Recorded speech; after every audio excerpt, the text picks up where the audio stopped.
Okay, our first session is titled Transportation and Mobility Outlook for North Texas. Our moderator is Victor Vandergriff.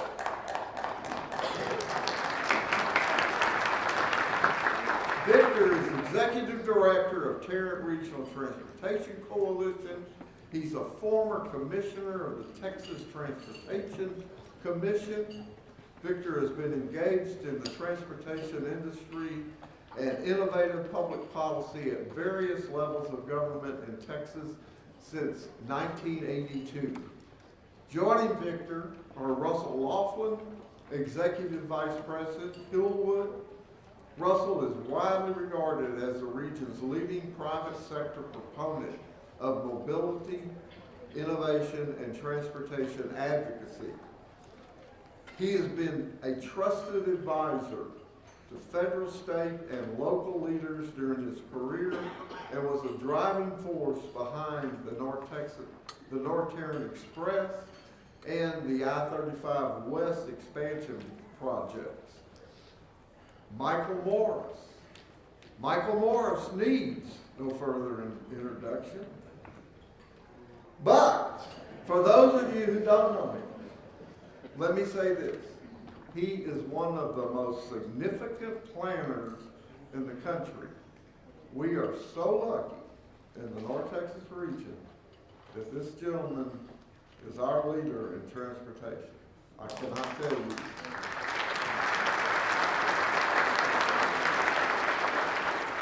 Now, I had a little issue. I booked today's event on the same day as an RTC meeting. That's a no-no. And I realized it right after I'd done it. But he still decided to come and speak for us today. So I really appreciate him being here. During his tenure with the North Central Texas Council of Governments, our region likely has the best transportation infrastructure for any metropolitan city in the country.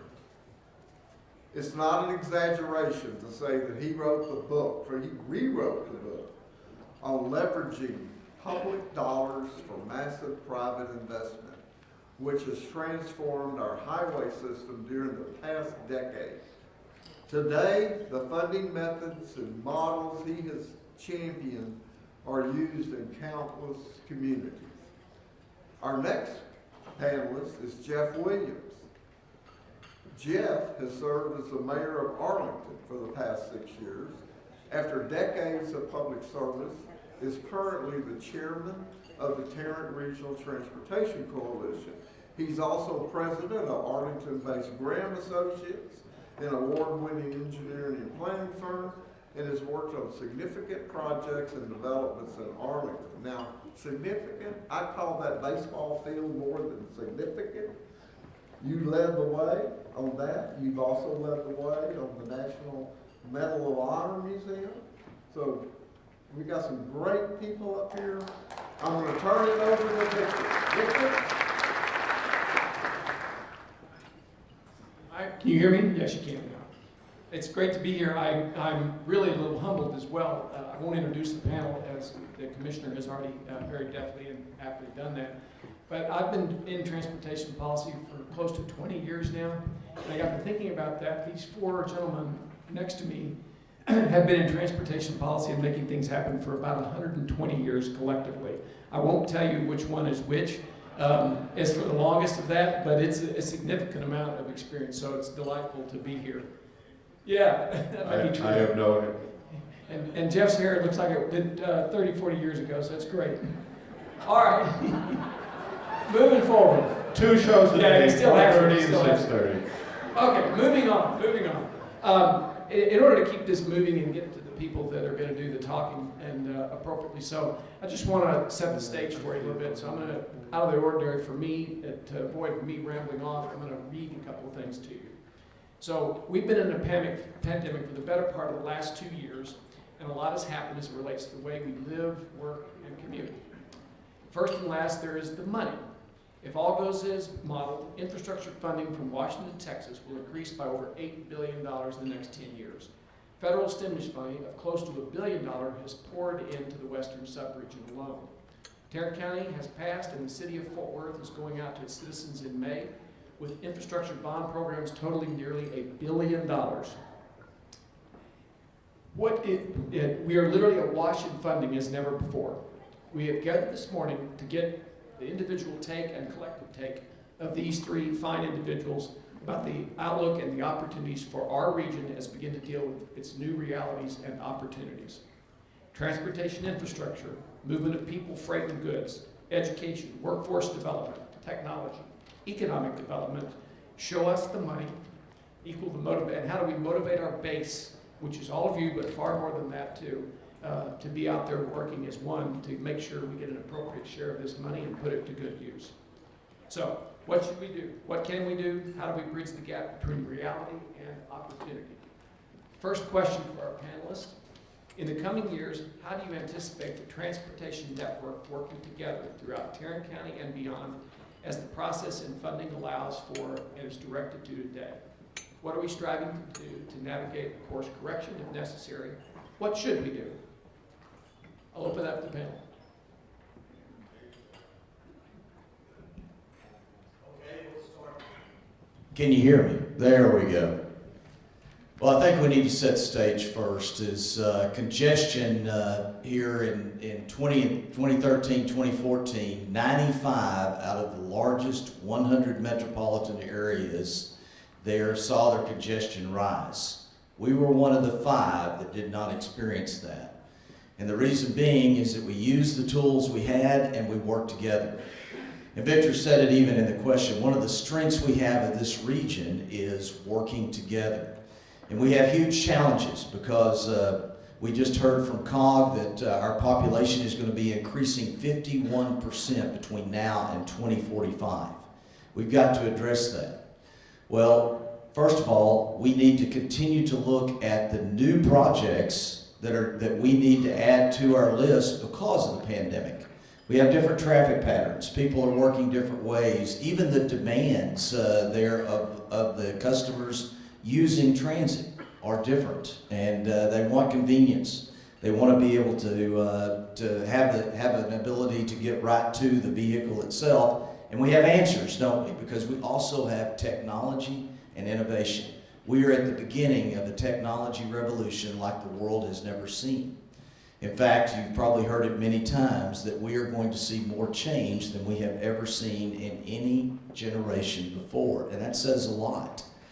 So I think too, it's much like the early 1900s when you saw the horse still going, you still saw the horses calling the carriage, you also saw the electric trolleys, you saw the automobile, you saw the airplane come out.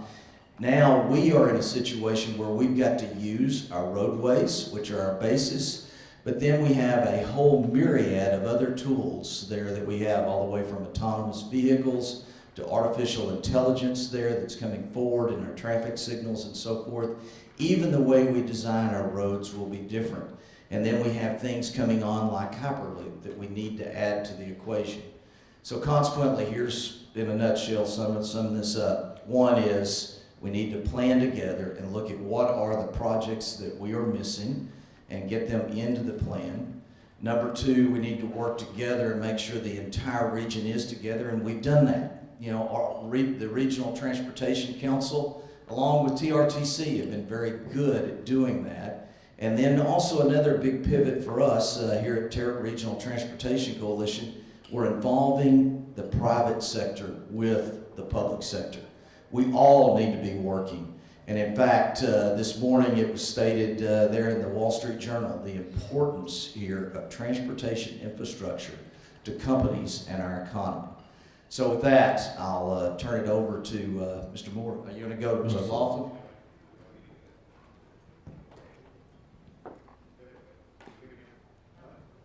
Now? Oh, there we go. June, I can speak loud enough that I don't have to have a mic. So in thinking about this question, reality and what we should do, a mentor of mine many, many years ago said, follow the money. It's always about the money, and then beginning to set up the priorities around the opportunities that are presented by that funding. So you're going to hear a lot today as we go through questions and setting the stage for where we sit today. From Hillwood's perspective, which we're real estate developers, we're economic developers, we would tell you that this is the equivalent of the National Highway System rollout that defined the 20th century. What we're about to see during the coming year and years will define the 21st century. It's about automation.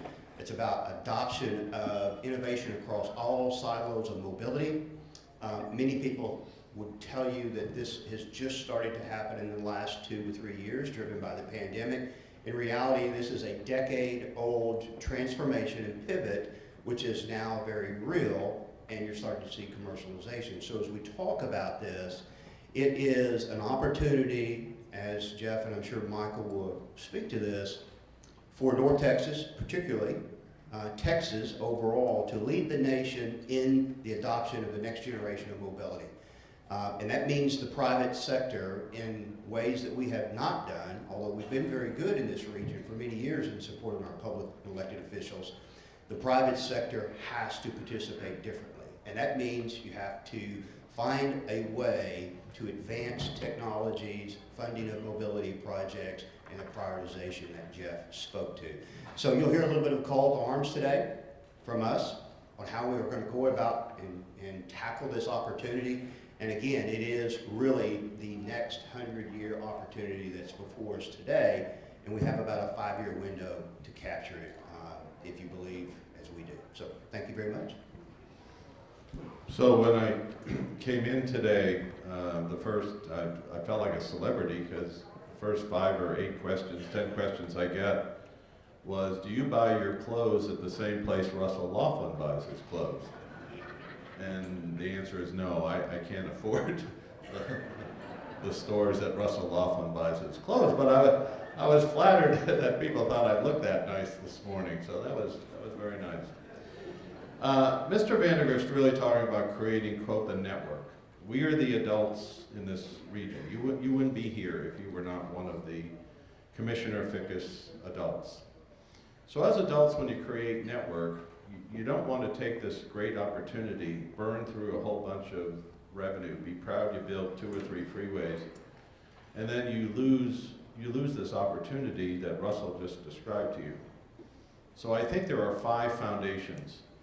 I would ask that you write down these 5 foundations, because this is a call. When you leave here today, you're going to be asked, what can you do to be value added to this unbelievable great opportunity we have? The first is risk. You got to be willing to take risk.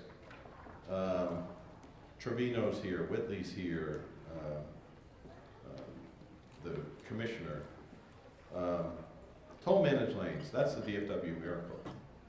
Negotiating with the North Texas Tollway Authority to give a region a $3.2 billion check to the region, and we got a toll road from DFW Airport to McKinney, the highest fatality road in the state. That created $10 billion for this region to go build non-toll projects. You have to be able to take risk. We're now in the beginning of high-speed rail, environmental, between Dallas and Fort Worth, a 3-station concept that includes Fort Worth, Arlington, Dallas, and eventually high-speed rail to Austin, San Antonio, and Houston. And then one of us funded 3 bridges over dry land just southwest of here. People kept asking me, are you staying at COG as long as you are until there's water under those bridges? And I said, you're damn right I am. But now we have a $400 million project to do that. So the point is you got to take risks. Second, keep the horse in the barn. What I mean by this is land use. So you have a lot of local governments here. You have mayors and elected officials. Look at what rail is, new development around North Richland Hills and the rail line to DFW Airport. Look at the group from Grapevine. Look at how proud they should be about what Grapevine has done in the rail investment. Extending rail into the hospital district in Fort Worth. Panther Island, what that's going to do. Fort Worth Housing Solutions, selling, the Section 8 housing and now integrating housing into our neighborhoods, which is how it should be, potentially freeing up land for a new expansion of downtown. Redevelopment in Southeast Fort Worth. Pulling Alliance and the Hillwood development closer to downtown with an expansion by TxDOT into 3A, 3B, and 3C and guarantee transit from downtown to Alliance. And then you have the Arlington Entertainment District, the nucleus of a whole new walkable community. The third is transit. We've hit 8 million people. We're growing at a million people every 8 years. We got to be the ones that don't look out your window. The window I look out is a region of 12 million people. So I behave like there's 12 million people. That's what my responsibility is as a person by federal rule, is to look out 20 years into the future. You gotta, you didn't come in here thinking, I'm gonna leave here and think about transit. You gotta leave here thinking about transit if we're gonna be a region of 12 million people. The mayor already talked about technology. All the technology initiatives we've done has given us JV basketball practice to be a national leader to bring next generation technology to this particular region. We have 5 autonomous truck companies in our region at this particular time, unmanned aircraft. And then the most mature of the topics is public policy, where a rising tide has to raise all ships. So when you create a network, you can't spend all your money in 3 quarters and declare victory.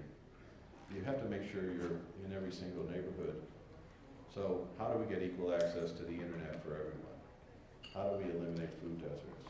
How do we have everyone be able to get a job in this world of COVID-19 because you interview over a computer?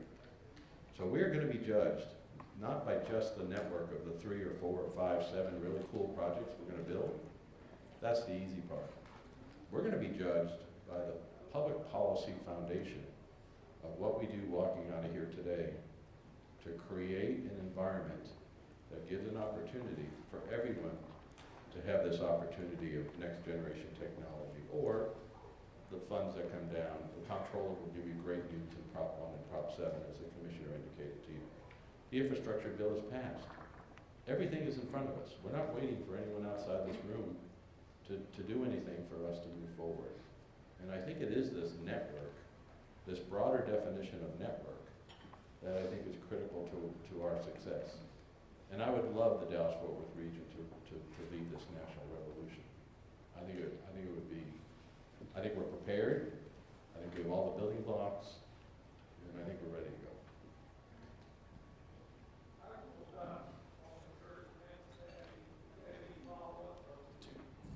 Any of the comments that the others are making, please do so.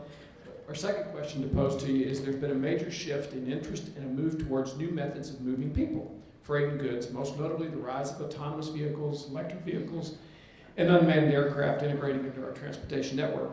How is North Texas positioned? How does it need to be positioned? So I'll ask Russell maybe to start that one. That is a really big beach. Russell, that's a nice looking suit, man. Well, thank you, but it didn't fit either, so. Michael's always on me about my clothes. Yes, that's true. It's making me feel self-conscious. Jeff, you need to help me out here. All right, so let's talk about the opportunity and leadership and what Victor just introduced. So as we think about autonomy, if you'll, we talked about this the last time we all got together, but think about it in terms of people and goods, air and ground, and keep it that simple. And where this technology is going to evolve first, that defines our opportunities, and then back up from that and say, why North Texas, why the industry, what's going on? So we can fill your head with all sorts of statistics that tell you why autonomy is coming as quickly as it has, but all you have to do is go back and follow the money. As I look at the money, there are 2 disparate silos right now. There's the money that's going into the technology, and it's billions upon billions upon billions of dollars every day.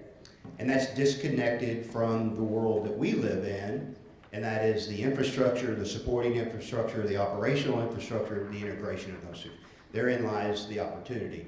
And so as we look at how freight and you as consumers are driving this, Hillwood, our experience and things we're doing in our mobility innovation zone across our 500 companies that are all in the world of e-commerce, logistics, distribution, light manufacturing, air, and ground, they are telling us our consumers are driving their decisions. That is, when we click, we want to have visibility to that product, we want to know where it is, and we want to know its arrival at our front door.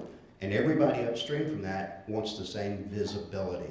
And they most importantly want reliability. They don't care if it's 45 days cycle for my t-shirts to show up. I need to know within a 12-hour period that it'll be on the 45th or the 46th day. That's where we see the opportunities today. So the money is flowing in more than we've ever seen. As Michael said today, we have 5 autonomous long-haul trucking companies. We have 8 to 10 first mile autonomy companies that are operating at some level at Alliance or beginning to operate. We have aerial drones delivering across North Texas. That is package delivery to your front door, anything under 4 pounds.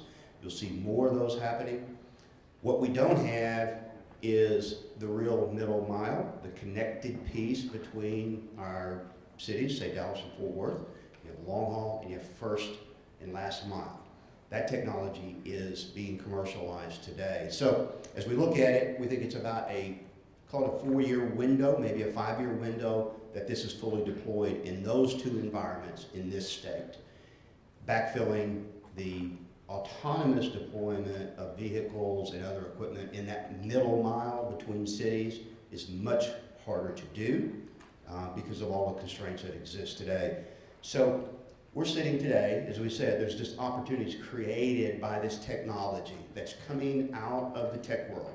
And everybody that's in this business right now has either a new technology platform, they have a modified existing OEM partner out there, or they have an application that allows you to utilize that just as you are using your phone today to buy, to shop, to post.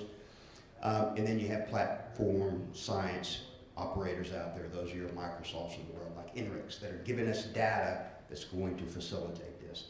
So as we look at it, it's here, it's happening. It's happening in North Texas quicker than any other place in the country in terms of commercialization, and it's driven first by freight and goods and services, and we think a 3 to 5 year window is what we'll see full commercialization. Want to add something? I'm going to go specific on innovation and technology. I want you to be thinking about what is already here. And first of all, in autonomous vehicles, right now in downtown Arlington, we have a technology-based rideshare that is delivering people in a self-driving vehicle there in downtown in the University of Texas at Arlington. And successfully, I might add, which is important. Autonomous vehicles are here, and the opportunity is phenomenal there for us to be able to use that technology. Electric vehicles. This morning it was announced that $5 billion there will be going into charging stations on interstates throughout our country, every 50 miles. We're also seeing the new plants pop up there on electric vehicles. You know, another opportunity. Artificial intelligence is moving ahead now that is going to make our traffic signals unbelievable. They will be able to tell you when a car is approaching, when someone may be walking into a crosswalk. They'll be able to tell you what your average speed ought to be to most maximize being able to get through the next lights and maximize your fuel consumption. We already know that we have all of the research being done now. Specifically, I'll just name Waze, that is giving you the best route to be able to avoid congestion there through it. And then smart and connected freeways, the opportunity for that freeway to talk to you, to talk to your vehicle, to tell you what to do and how to do it. The opportunity for those freeways to implement solar energy so that we can actually be able to melt off the ice, or to be able to charge those electric vehicles, but more importantly, to be able to put a chain of semi-trucks to be able to safely move them through. We've heard that very much from TxDOT and specifically our executive director, that safety is right at the top. There are the priorities. Well, this technology and innovation is a real answer to safety, but we've got to be willing to be open-minded and test this technology. Not every invention is ready for us, and that's a real change in the public sector. Private sector will do that, but we in the public sector also need to be willing to test this technology, test it quickly, and don't invest a lot of money until you see whether it is going to work. And then I've got to name one other thing that is happening, and that is it's not all technology. Sometimes it's just being smart. The platform here for technology rideshare based microtransit that we're doing in Arlington there was just a neat invention that our City of Arlington staff and along with the private sector thought up, being able to bring a 7-passenger van to within 2 blocks of your home, and you hail it just like you would Uber or Lyft, and then it'll drop you off anywhere in the 99 square miles in Arlington, off at your front door of your destination, or take you to the Centerport station. Now, also, this is a method that many cities now are using for the first and last mile. Just being smart and doing it. And so be aware, we need to be open-minded about the technology. We need to test it and use it because it is our answer to be able to help keep the congestion down. So I would like to just expand on this technology being smart. Do not take the bait that, oh, there's this technology, I gotta find some use for that. Reverse it. What is the problem I'm dealing with? You don't have to be a technology freak. I'm not a technology freak. I can barely use my telephone. And in fact, I only use my cell phone as a telephone. I'm the only person in the United States that uses my cell phone as a telephone. What you do is you reverse it. You have a particular problem. Alliance Development is drifting further and further from Fort Worth. I heard that for 15 years. What am I going to do about that?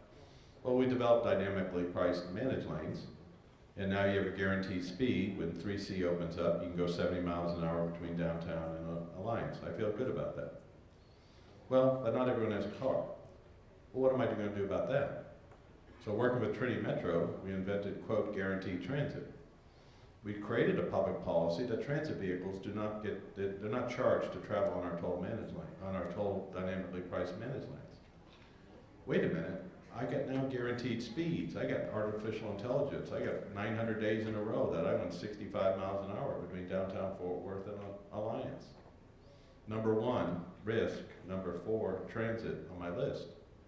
I know what I'll do. I'll go to the Regional Transportation Council and I'll guarantee Trinity Metro the transit fare of any user that I can't get from downtown Fort Worth to Alliance in a guaranteed speed. We update the app the transit agency's developed. You pay your app.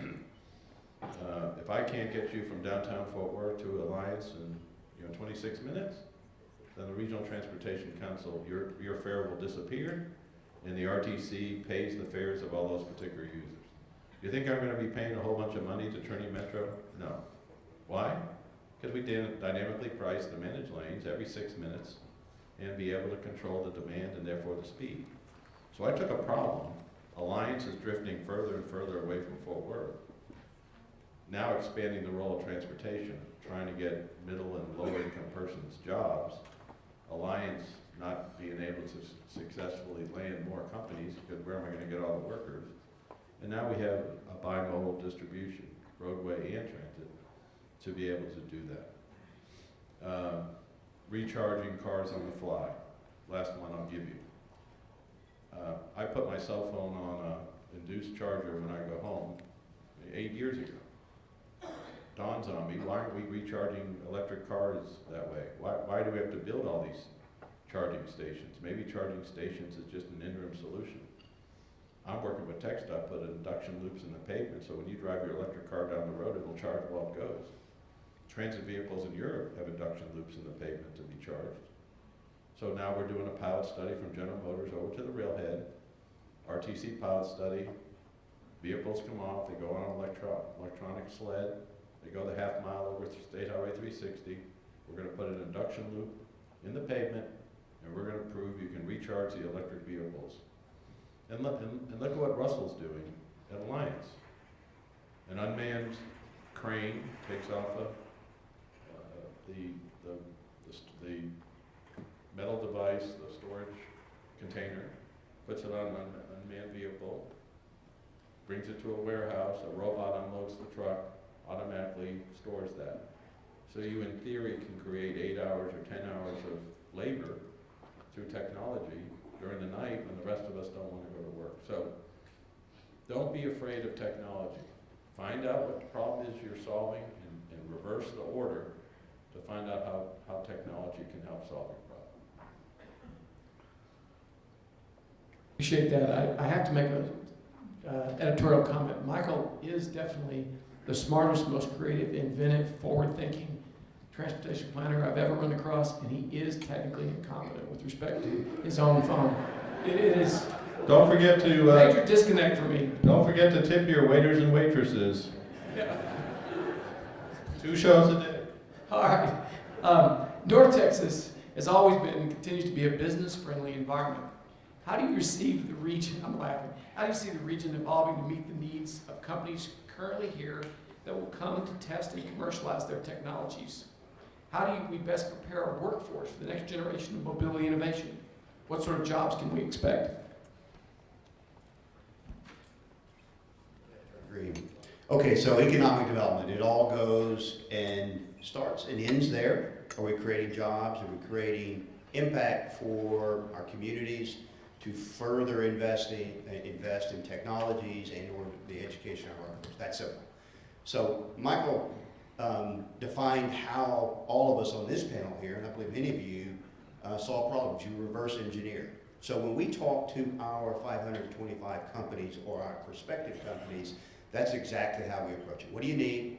Where are you going? What does the future look like? And so we would tell you that the message we hear from our companies today is you need to help us bridge the gap between the technology that exists, automation through any of the supply chain, any of the people movers, surface or air.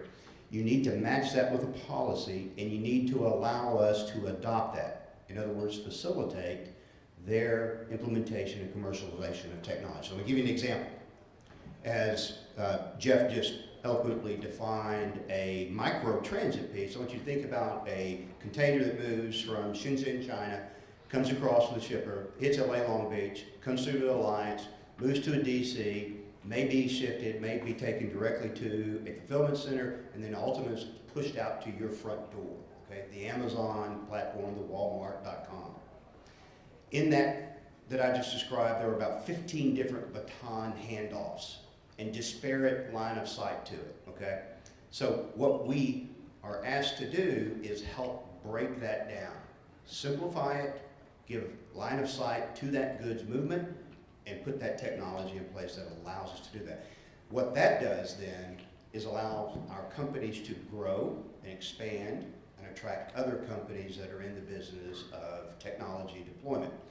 All right, supporting that is the workforce development side of it, which we would tell you that Dallas-Fort Worth, North Texas, is a secret in the industry. When our customers come to us and they finally get down to the numbers of our major universities, our Tier 1 dollars that are spent here, our community college efforts, and how many engineers we actually graduate, they're shocked.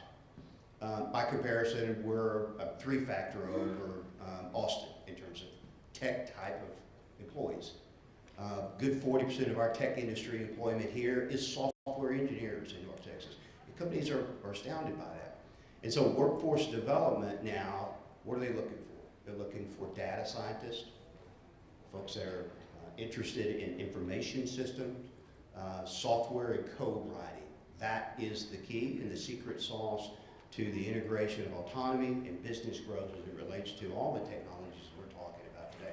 So how we support our community colleges, our high schools, up through our universities right now is really important. And understanding, go to your Sunday ads and look at jobs. There's 4 pages of MIS and data system engineers and nothing about real estate professionals. We don't need you guys, we need data guys. So linking those two together, those companies need us to clear the deck, let them commercialize, let them test if they need to be tested in all areas, and then let them connect these through our great software engineers and our platform science, so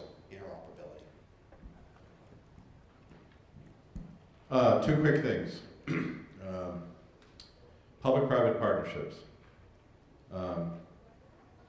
It is the secret sauce of the Dallas-Fort Worth region. And with TRTC moving into, as the mayor indicated, more private sector representatives, that is the key. Well, why is that the key? Well, if you're true partners, if you're the adult in the room, sometimes it's best for Judge Whitley or Michael Morris or someone in the public sector to carry the water. Sometimes, to be successful, it's critical that maybe Burlington Northern or Lockheed Martin or Bell or a private sector carry the water. If you're on the same team and you're working in the same objectives, instead of some parts of this United States where the public sector is regulatory and the private sector is bad, and the private sector wakes up every day and says, the government of Chicago or the state of Illinois hates us as private sector people. You don't have that here. And I think because of the trust that's been established in Dallas-Fort Worth, I think that is the key. That is the only ingredient that is going to bring us to the next level. Public-private people working together, simply exchanging who takes the lead and how do you minimize risk. The success of the toll managed lanes is we created a fence post of putting these 7, 8, 9, 10 objects on the public sector ledger, these 10 or 15 objects on the private sector ledger.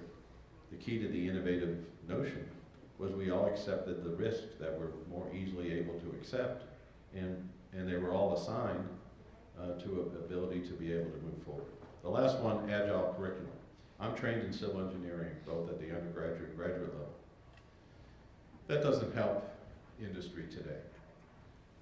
It probably helps someone design a bridge, so you need civil engineers. But you really need to quote a technical agile curriculum. Never heard of the word a year ago. Department of Defense comes to us. We are now working on $1 million program, helping the private sector, public sector helping carry the water, DOD money through the MPO, public sector carrying the water for the private sector who needs more agile employees, working with the community colleges, specifically to Mr. Vandergriff's question, how are we going to develop that workforce? You think outside the box and you create this notion of an agile curriculum, producing undergraduate, either community college, high school, community college, or college folks to not just be able to do civil engineering, but they can do carbon fiber, software. As that company, as Bell moves from a helicopter company into an unmanned aircraft company, that employee drifts and moves with their career growth. I want to share something with you that each one of you probably know, and that is 2 of the top 10 requirements that companies are looking for when they're looking for a region to move into is transportation, ability to move, and then broadband, which we're going to talk about here in a few minutes.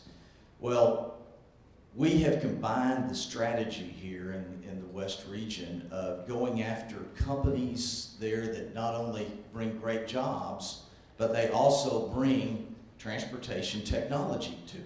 And I very much appreciate what Hillwood has done. Russell, thank you to you and your team in creating a mobility innovation zone that is going to create great jobs for us, but help us solve one of the most important challenges we have, and that is taking care of these millions of people that are moving here. The other part of it is that we've got to take care of transportation and broadband for that quality of life too. Some of these neat technologies we're using for transportation is going to be key to keep our young talent and attract young talent. In addition to that, we have an opportunity here to make sure that for decades to come, we are a leader in transportation, which we know is a key. Now here's something that may surprise you. That is, Austin is landing all different kinds of companies, aren't they? They're bringing them in. However, Mayor Adler from Austin will tell you in a minute that he is handcuffed because of the congestion that they have there. And in fact, he's worried about being able to keep those companies in Austin because of the congestion that they have there. And so it's not only attracting more, it's keeping what we have and taking care of them and the ability for our companies to be able to grow. So this is a real key initiative that we have going here, and one in which we need the whole region to get behind. And yes, it is going to be involving an open mind to look at technologies that solve our challenges and finding those companies that we want to have. And then the last thing I'll say, we need to be aggressive in going after companies that add to it. Not just sit back and watch what companies come here. Let's go after the companies that can really lend a lot to the West region. Leave a little bit of time for questions, so I'm going to kind of combine a couple in one for a last overall question for the panelists here that I think is important. It was noted, by the way, that what are we going to do with respect to broadband, and how do we move that across the entire region, just not part of the region? And I do want each of the panelists to address that, as well as any additional thoughts about workforce development, new technology that we need to be addressing. But going forward, some of you have heard this, certainly the panelists up here have. Michael Morris has described this year as the year of the doing. And can each of these panelists, can you please summarize your thoughts relative to what this translates into in terms of an action plan and what we should realistically expect to try to advance this year? So again, also remember the broadband question as well. Let me do the broadband and the author of the year of the doing. We have an item on the Regional Transportation Council later today where, sitting back, how do I create the broadband and equal access to the internet? How do I legitimize that as a transportation mode? If I can make it a transportation mode, I may be able to make it eligible with regard to what we do under Title 23 in the U.S. Code with regard to transportation. So I will be testing legally with RTC Action either this month or next month a pilot study of bringing equal access to the internet to Rosedale and Lancaster streets in southeast Fort Worth, some of the poorest parts of our particular community. Don't tell anyone this next thing. Giving a rising tide to all neighborhoods is not a bad thing. And because of our federal responsibilities in Title VI and environmental justice, it draws you to southeast Fort Worth. But I picked Rosedale because the RTC, working with Tarrant County and TxDOT, just finished Rosedale. And then Lancaster, we wish to develop complete streets or context-sensitive street on Lancaster. So I will be testing legally, working with TxDOT, who owns Lancaster. Can I put fiber inside a utility bulb, inside public right-of-way, to deliver fiber in that particular corridor? I may or may not be able to use my transportation money for the fiber. So we're trying to sell this as a travel demand management strategy. We do travel demand management. Hey, will you carpool, vanpool? Those are all eligible. Well, if you stay home and you go on an interview and you have equal access to the internet, that's travel demand management. If I can get food delivered to your home because you live in a food desert and you have access to an internet to get an Amazon delivery, or you're not on the street, that's travel demand management. You didn't go to the doctor because you can't get to the doctor, but you have access to telemedicine, that's travel demand management. So back to this notion of risk and technology, I'm trying to find these combinations of my 5 pillars this morning. We'll go to the RTC, we'll use federal money to bring equal access to the internet, we'll sell it as a travel demand management structure, and we'll test the legal notion of that particular definition. If that is successful, that is a game changer with regard to how we can then integrate technology fairly into all of our homes, lifting the opportunities for all of our citizens. It sometimes takes a little risk.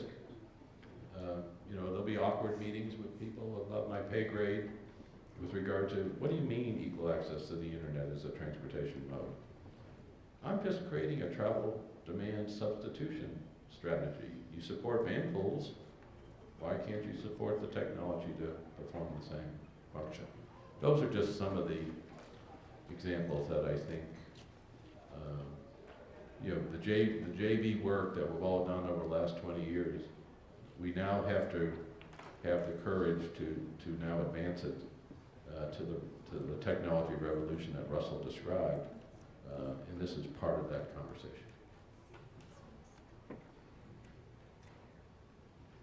Well, in summary, one, we opened up the fact that we need to work together, which we have been doing, but not just the public sector, but the public and the private sector, solving the challenges that we have to keep congestion down. We need to update our plan to address new technology and to be able to use the resources that we have and make our roads something better and make each one of our transit systems better with the technology there with it, and have a West Region plan that can actually meet the challenges that we have.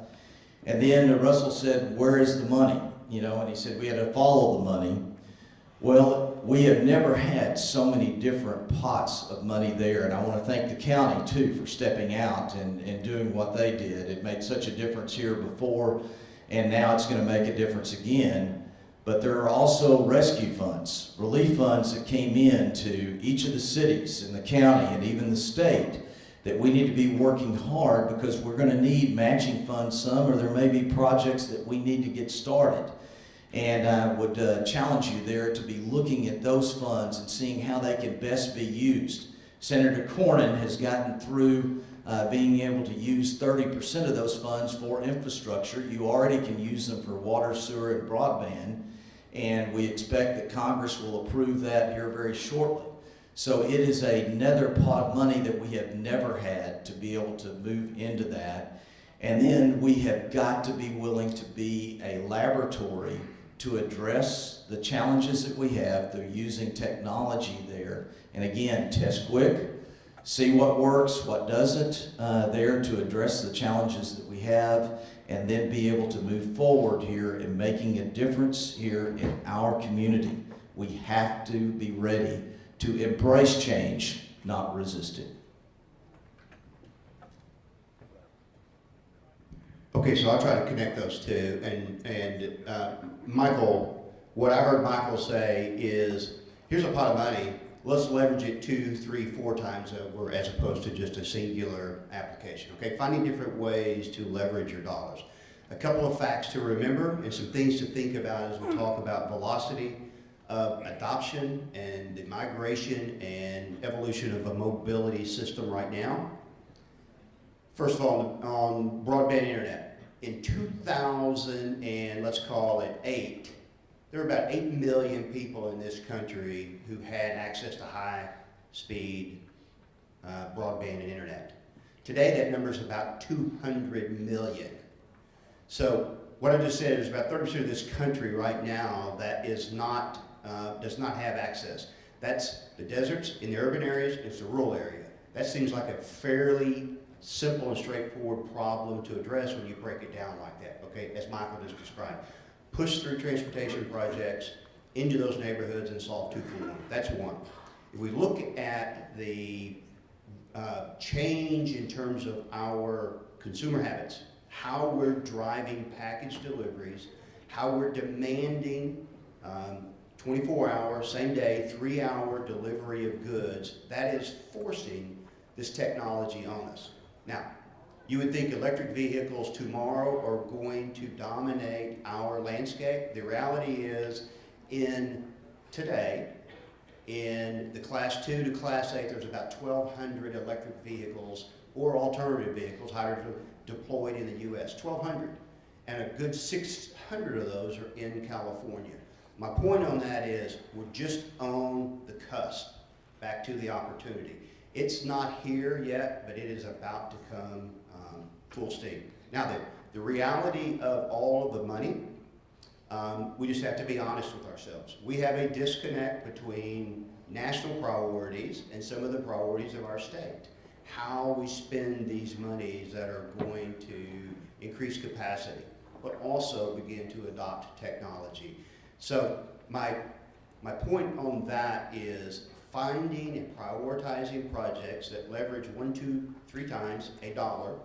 2, being in position when the tsunami hits, and this will start to happen now with this technology rolling through, that we've got our priority projects set, we've stood them up, we've advanced them regionally, we have the support locally, And those projects check the box on supply chain resiliency, goods and people movement, advancement of technology, becoming the leader in the country of adoption of technology, recruitment of businesses, and then lastly, satisfying all of those such that a company feels welcome and targets DFW as a place to relocate their businesses to, because we do those sorts of things.